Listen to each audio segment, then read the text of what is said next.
এদিকে সোমবার রাত 2:30 নাগাদ সমগ্র 100 নম্বর ওয়ার্ড জুড়ে সিপিআইএম প্রার্থী সৃজন ভট্টাচার্যের পাশাপাশি বিজেপির সমর্থনে যত ফ্লেক্স লাগানো হয়েছিল সমস্ত ফ্লেক্স তৃণমূলের দুষ্কৃতীরা ছিঁড়ে ফেলে দিয়েছে বলেই অভিযোগ সিপিআইএম এর পক্ষ থেকে। এদিকে অভিযোগ নিয়ে রিপোর্ট তলব নির্বাচন কমিশনের। এই বিষয়ে আমরা আরো বিস্তারিত জানবো আমাদের প্রতিনিধি অব্রদীপের কাছ থেকে।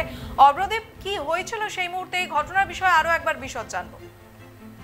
দেখো, একদম যাদবপুর লোকসভা কেন্দ্রের সিপিআইএম প্রার্থীর পোস্টার, ব্যানার, পতাকা ছিঁড়ে ফেলে দেওয়ার অভিযোগ ওঠে। সেই অভিযোগের ভিত্তিতে মুখ্য নির্বাচনী আধিকারিকের দপ্তর থেকে জেলা নির্বাচনী আধিকারিকের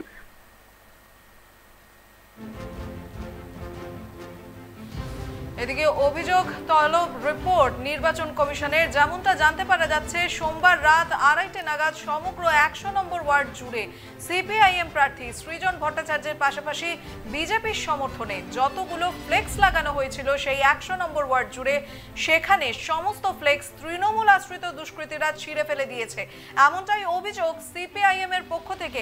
এদিকে অভিযোগ নিয়ে রিপোর্ট তলব করলো নির্বাচন কমিশন। জেলা নির্বাচনী আধিকারিকের কাছে রিপোর্ট তলব করলো মুখ্য নির্বাচনী আধিকারিক দপ্তরের। বিরোধী রাজনৈতিক দল কে প্লেইং লেভেল ফিল্ড তৈরি করে দেওয়া হচ্ছে না, জানতে চেয়ে রিপোর্ট তলব নির্বাচন কমিশনের। এই বিষয়ে আমরা আরো বিস্তারিত জানবো আমাদের প্রতিনিধি অব্রদীপের কাছ থেকে। অব্রদীপ, এই ঘটনার বিষয়ে আরো একবার বিশদ জানবো।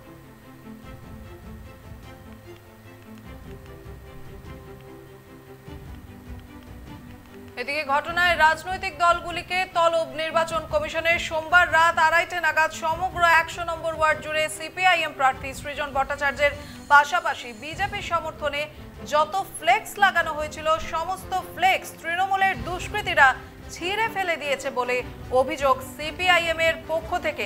অভিযোগ নিয়ে রিপোর্ট তলব করলো নির্বাচন কমিশন। মূলত ঘটনাকে ঘিরে প্রতিটি রাজনৈতিক দলের কাছেই রিপোর্ট তলব করছে নির্বাচন কমিশন। বিজেপি এবং সিপিআইএম এর ফ্লেক্স ছিঁড়ে দেওয়ার অভিযোগ উঠল সিপিআইএম এর পক্ষ থেকে।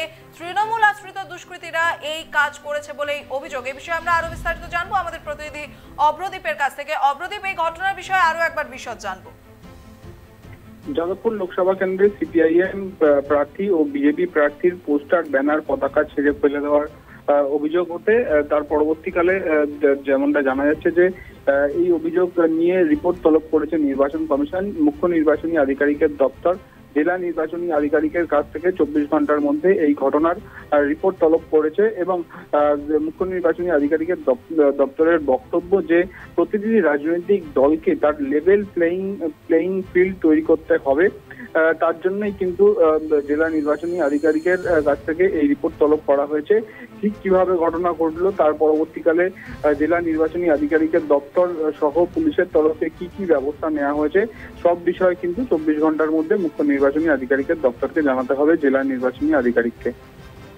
একেবারে অব্রদীপ, তবে শুধু যে সিপিআইএম এর ফ্লেক্স ছেড়া হয়েছে তেমনটা কিন্তু নয়, বিজেপির ফ্লেক্সও ছেড়া হয়েছে। তো সেই ক্ষেত্রে বিজেপির পক্ষ থেকে কি কোনো রকমের কোনো প্রতিক্রিয়া এই মুহূর্তে ব্যক্ত করা হয়েছে? তাদের পক্ষ থেকে যেটা বলা হচ্ছে যে বিভিন্ন রাত্রিবেলা এই ঘটনা ঘটেছে এবং যারা তৃণমূল আশ্রিত দুষ্কৃতীরা তারা কিন্তু এই ঘটনা ঘটিয়েছে এবং তারা পুলিশে অভিযোগও জানাতে পারে, এমনটাও কিন্তু সূত্র মারফত জানা যাচ্ছে। তার আগেই কিন্তু মিডিয়া ওয়াচের মাধ্যমে মুখ্য নির্বাচনী আধিকারিকের দপ্তর জেলা নির্বাচনী আধিকারিকের কাছ থেকে সমস্ত বিষয় কিন্তু রিপোর্ট তলব করেছে, কিভাবে এই ঘটনা ঘটলো বা তার পরবর্তীকালে জেলা নির্বাচনী আধিকারিক এবং পুলিশের তরফে কি কি ব্যবস্থা নেওয়া হয়েছে সেই সমস্ত বিষয় কিন্তু 24 ঘন্টার মধ্যে রিপোর্ট পাঠাতে বলা হয়েছে জেলা নির্বাচনী আধিকারিককে মুখ্য নির্বাচনী আধিকারিকের দপ্তরে। একেবারে অব্রদীপ, তবে আরেকটা বিষয়, এই সম্পূর্ণ ফ্লেক্স ছেড়ার ঘটনাটা তো সিসিটিভি ক্যামেরায় বন্দী হয়েছে।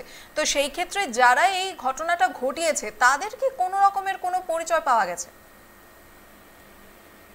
সেই বিষয়টা পুলিশ খতিয়ে দেখবে এবং যে রিপোর্ট তলব করা হয়েছে মুখ্য নির্বাচনী আধিকারিকের দপ্তর থেকে সেইখানে সেই রিপোর্টেই কিন্তু উল্লেখ করবে জেলা নির্বাচনী আধিকারিকের দপ্তর যে যাদের সিসিটিভি ফুটেজে দেখা গিয়েছে তাদের বিরুদ্ধে কি কি ব্যবস্থা নেওয়া হচ্ছে পুলিশের তরফে এবং তার পরবর্তীকালে সেই রিপোর্টের মাধ্যমে কিন্তু জানা যাবে যে কি ঘটনা ঘটেছিল বা যে পুলিশের তরফে কি ব্যবস্থা নেওয়া হয়েছে, জেলা নির্বাচনী আধিকারিকের দপ্তর থেকে কি ব্যবস্থা নেওয়া হয়েছে।